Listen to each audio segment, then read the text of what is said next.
तो आज बात करते हैं उत्तर प्रदेश के शिवपुर की एक कहानी की। एक ऐसे रिश्ते की कहानी जिसे ताकत की कसौटी पर परखा गया और जो नतीजे सामने आए ना, उसने सच में पूरे शहर को सोचने पर मजबूर कर दिया। कहानी का सबसे ड्रामेटिक पल। सोचिए, एक आईपीएस अफसर कविता सिंह अपने ही पति को सरकारी घर से बाहर निकालने का हुक्म दे रही है। ये शब्द सिर्फ एक रिश्ते का अंत नहीं थे, नहीं, ये तो एक बहुत बड़ी लड़ाई की शुरुआत थे। तो चलिए मिलते हैं इस कहानी के दो मुख्य किरदारों से। एक तरफ हैं अमन वर्मा, एक शांत स्वभाव के सरकारी टीचर, और दूसरी तरफ हैं कविता सिंह, एक बहुत ही एम्बिशियस आईपीएस अफसर। मतलब दो बिल्कुल अलग दुनियाएं जो एक रिश्ते में बंधी थीं। तो सवाल ये है कि ये सब शुरू कैसे हुआ। चलिए थोड़ा पीछे चलते हैं, देखते हैं कि आखिर कैसे एक प्यार भरा रिश्ता इस मोड़ तक आ पहुंचा और कब कब इन दो दुनियाओं में दरार पड़नी शुरू हो गई। देखिए, उनकी कहानी शुरू हुई थी कॉलेज के दिनों में। कविता उस वक्त प्रतियोगी परीक्षाओं की तैयारी कर रही थी और अमन, जो तब एक टीचर था, उसका सबसे बड़ा सपोर्ट सिस्टम था। दोनों के सपने भी कह सकते हैं एक ही थे। और फिर वो दिन आया जब कविता का आईपीएस में सिलेक्शन हो गया। और सच पूछिए तो सबसे ज्यादा खुशी अमन को हुई।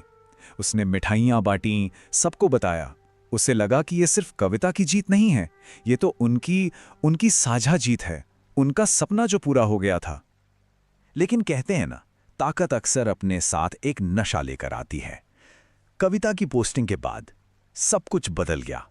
चलिए देखते हैं कि कैसे सत्ता और अधिकार की दुनिया में कदम रखते ही इस रिश्ते के समीकरण, मतलब पूरी डायनामिक्स ही बदल गई। उनके रिश्ते का पतन बहुत तेजी से हुआ। जहां शादी की शुरुआत प्यार और एक दूसरे के सहारे से हुई थी, वहीं पोस्टिंग के बाद अहंकार और दूरी ने उसकी जगह ले ली और इसका अंत हुआ एक ठंडे रूखे आदेश के साथ। मुझे ये घर सुबह तक खाली चाहिए। तो ये बदलाव आया कैसे? धीरे धीरे आया। बातचीत अब आदेश बन गई थी। हर छोटी बड़ी चर्चा में कविता अपने आईपीएस पद का जिक्र करने लगी। अमन का एक साधारण टीचर होना अब उसे शर्मिंदा करने लगा था। पार्टियों में उसका परिचय अमन वर्मा नहीं, बल्कि आईपीएस अफसर के पति के तौर पर होता था। अब हम वापस उसी सुबह पर लौटते हैं जब एक निजी अपमान को एक पब्लिक तमाशे में बदल दिया गया। और यही वो पल था जिसने सब कुछ हमेशा के लिए बदल दिया। सोचिए, पड़ोसियों और पुलिस स्टाफ की नजरों के सामने अमन को अपने ही घर से बाहर निकाल दिया गया। यह एक बहुत ही दर्दनाक नजारा था, जिसे और भी तकलीफदेह बना रहा था इसका सरेआम होना। और अमन, उसने बिना एक शब्द कहे चुपचाप सब कुछ मान लिया। फिर जो होना था वही हुआ। जल्द ही इस घटना का एक वीडियो वायरल हो गया और इसके साथ ही शिवपुर शहर में एक जोरदार बहस छिड़ गई। क्या पद शादी से बड़ा होता है? क्या ताकत किसी को कुछ भी करने का अधिकार दे देती है? इस पूरी बहस का जो निचोड़ है ना, वो अमन के एक स्टूडेंट के इस सवाल में छिपा है। सर, अगर कोई पावरफुल हो तो क्या वो गलत को भी सही बना सकता है? ये सवाल सिर्फ एक बच्चे का नहीं था, ये सवाल तो पूरे समाज के मन में उठ रहा था। तो अब ये लड़ाई सड़क से निकलकर अदालत तक पहुंच चुकी थी। और यहां सवाल सिर्फ एक रिश्ते का नहीं था, बल्कि सवाल ये था कि जब पद और कानून आमने सामने हों तो जीत आखिर किसकी होती है? कविता के वकील की दलील बड़ी सीधी थी कि भाई, ये एक प्राइवेट मैटर है और जो सरकारी क्वार्टर है वो तो उनके पद से जुड़ा है, ये उनका हक है। उन्होंने इसे पति पत्नी के बीच का एक निजी झगड़ा बताने की पूरी कोशिश की। लेकिन फिर जज ने एक ऐसा सवाल पूछा जिसने पूरी बहस का रुख ही मोड़ दिया। उन्होंने पूछा, अगर निजी जीवन में सरकारी ताकत का इस्तेमाल हो तो क्या वो मामला फिर भी निजी रह जाता है? यह सवाल किसी कानूनी दांव-पेच से कहीं ऊपर सीधा सीधा नैतिकता पर था।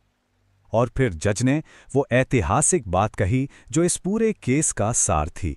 कानून कुर्सी से नहीं, चरित्र से चलता है। ये एक बहुत ही पावरफुल स्टेटमेंट था जिसने अंतिम फैसले की नींव रख दी थी। और अब हम आते हैं कहानी के उस मोड़ पर जिसका सबको इंतजार था, फैसला। चलिए देखते हैं कि अदालत ने क्या निर्णय दिया और इस पूरे वाक्य से क्या गहरे सबक निकल कर आए। अदालत का फैसला बिल्कुल साफ और सीधा था।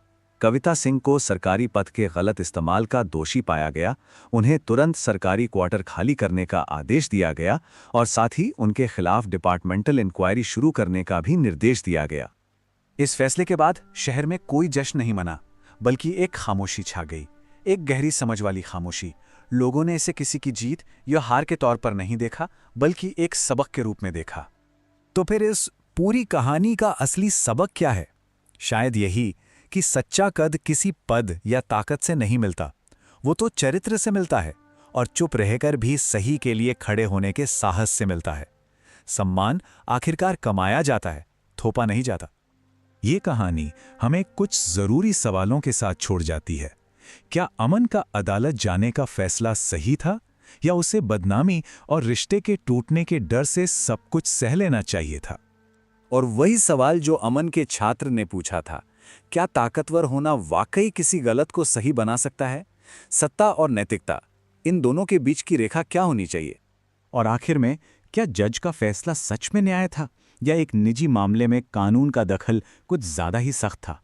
पब्लिक लॉ और प्राइवेट लाइफ के बीच की ये जो लाइन है, ये आखिर कहाँ खींची जानी चाहिए? ये कुछ ऐसे सवाल हैं जिनका जवाब शायद उतना आसान नहीं है।